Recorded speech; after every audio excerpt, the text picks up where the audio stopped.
Sabun yaiku produk ingkang dipunginakaken dados pangresik.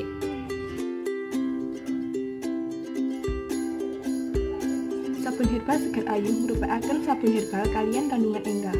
Saged nglindungi salira saking kuman ugi bakteri, ugi sae kagem kasarasan.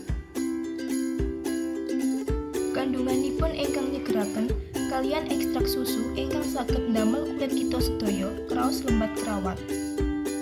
Ugi wonten kandungan mondo wiji kembang matahari mlebet sabun herbal menika.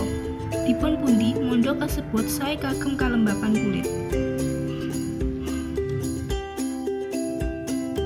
Sabun herbal menika satunggal atus persen ginakaken bahan alami dados aman kagem kulit menawi dipun gunakaken saben dinten.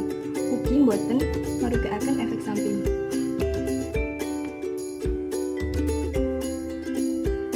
Wangi susunipun ugi enak. Sabun herbal